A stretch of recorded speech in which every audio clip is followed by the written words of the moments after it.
morning. Hopefully you can hear me. I can hardly hear me. My gosh. Look where we are.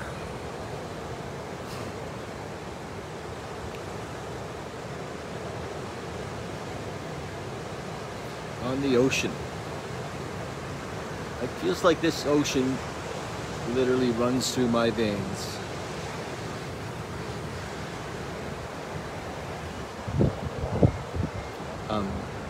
As I was walking across the street to sit down here at my brother's place, I was thinking about gratitude, you know, and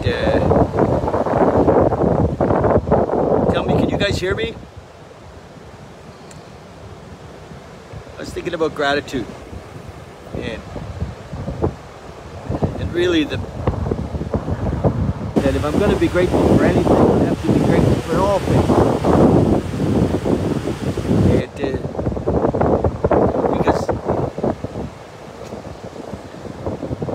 if I'm not grateful for all things, I'm in judgment.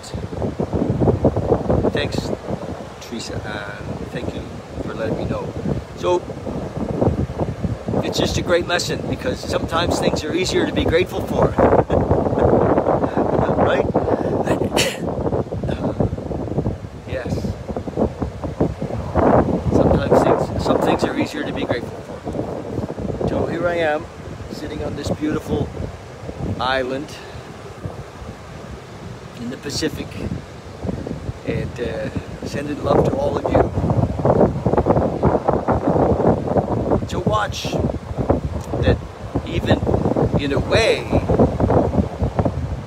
judging things as being worthy of gratitude is back using the mind. Judging things as worthy of gratitude is back using the mind.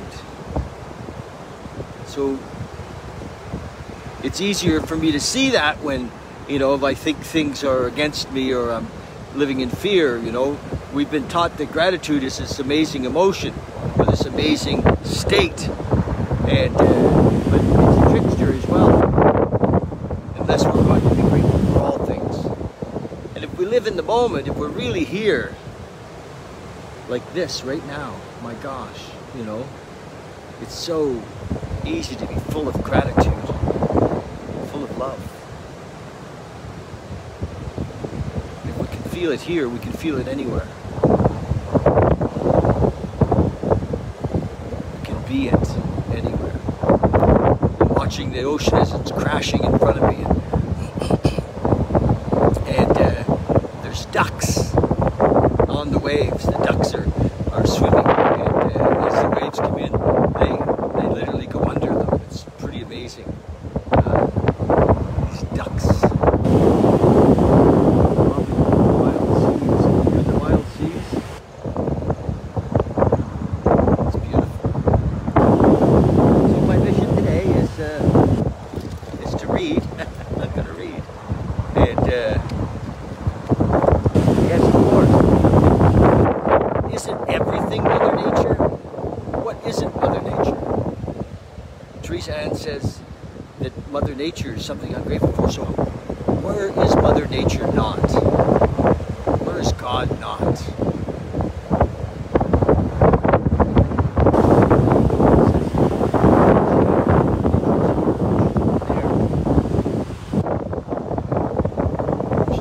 Is she in everything? Yes, I believe so. I know so. I know so. And that's the gift. That's the gift, to be free of the judging mind.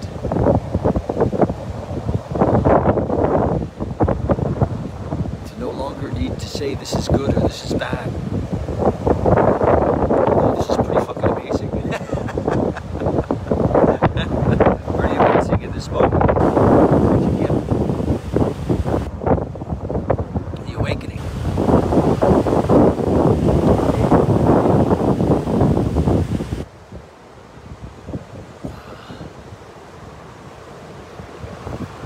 Vivian Bali. Vivian Bali. I'm on an island in the Pacific, not the same one where we probably met. definitely an island in the Pacific, which is gorgeous. Easy to see that. Okay, I'm going to read. As many of you know, we've been doing a little chat. Today's the chat is about gratitude, and that gratitude is not exclusive. Gratitude is inclusive of all things. Gratitude is love. Inclusive of all things. Beautiful. And what's the date? 17th of November.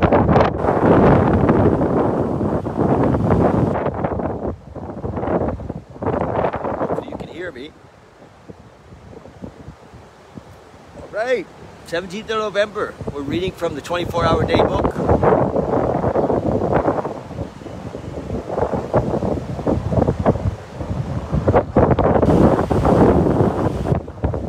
Now, you know, this was written in 1950. It's a little patriarchal.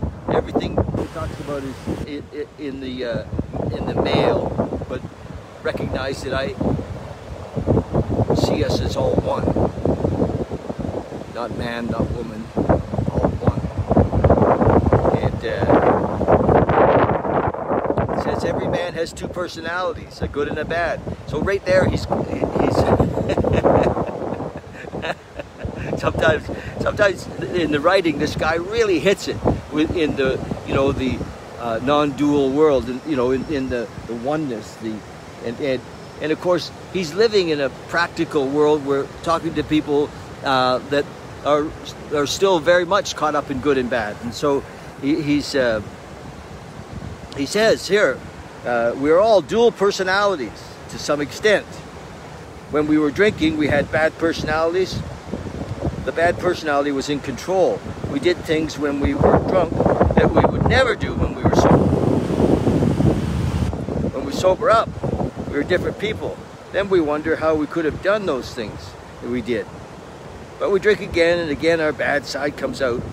I don't need to drink to do shit I wish I hadn't done. And so we are back and forth, always in a conflict with the other selves, always in a stew. That's if we're living in that world, yes. This division of ourselves is not good, he says. Well, it is what it is, good or bad. The trick is to recognize it. We must somehow become unified. Yes, now he's pointing towards the one. We do this by giving ourselves wholeheartedly to self-centeredness. Beautiful. Isn't this great? The sun's shining, the wind is blowing, the power's off. Like the whole up here in North Island, the power is off because who knows, a tree blew over on a transformer or lines down somewhere, but the power's off, and it's just pretty wild. Now there's a little rain coming. Meditation for the day. Well done. Well done, thou good and faithful servant. Enter into the joy of thy Lord. And when he speaks of thy Lord, he means this moment, now. Where do we meet God? The idea of a separate God, is I don't hold that idea of a separate God. I recognize that we are one, and that God is everything. Not separate from you or from me. So, but enter into the joy of thy Lord. So this oneness. These words are for many ordinary people whom the world may pass by unrecognizing. These words are for many ordinary people who the world may pass by unrecognizing. Well, we're all ordinary people, aren't we? Yes, we are. Not to the world famous. Not to the world famous, the proud, the wealthy, are these words spoken. Love yet faithfully,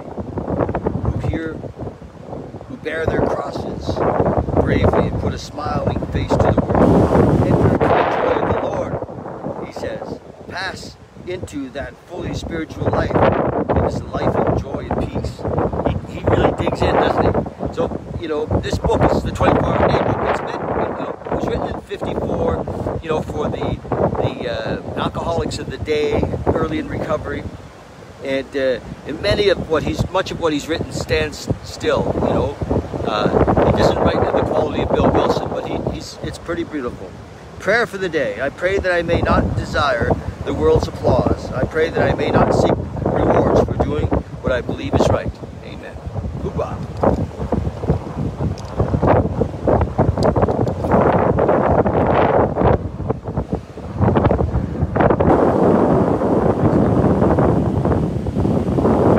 Saskatchewan, Canada. I love. Well, I spent many, many days in Bali. I suspect you might have as well. And maybe, hopefully, we met there, did we? So we're going to meditate a little bit. And just join me. Usually we meditate for 10 minutes after I do the reading. And I don't know if it'll be that long today. But maybe. I'm just going to try to drop in. And I'm going to put my hood up.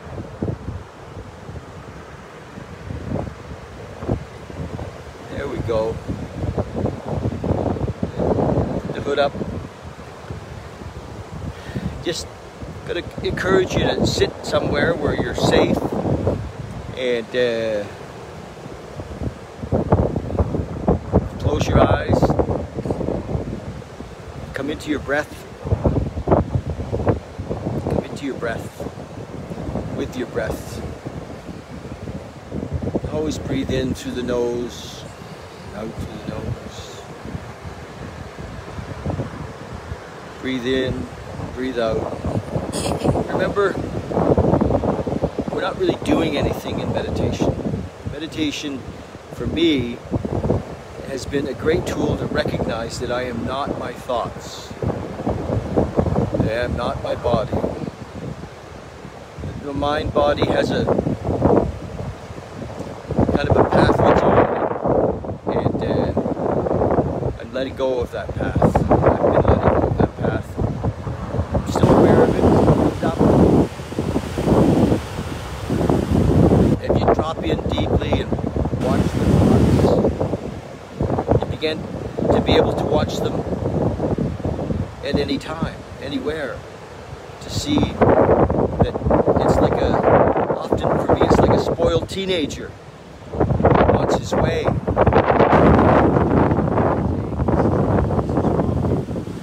Don't go here, David.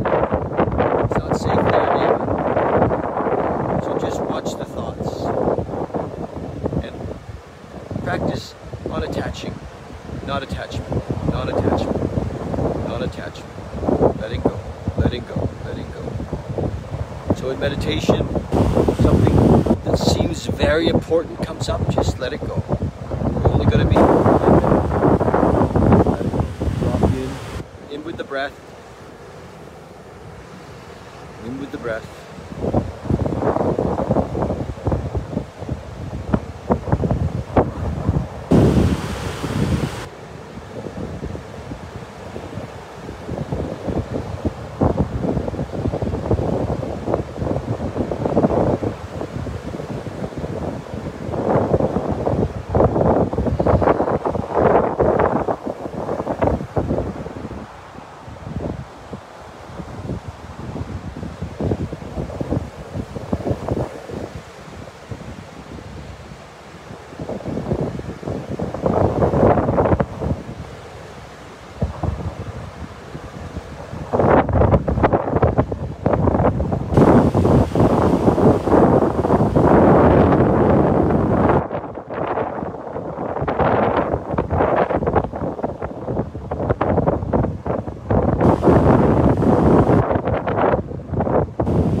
expand into the sound.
Because my brother had a heart attack the other day, and so I was in Victoria, picked him up, drove him up here yesterday.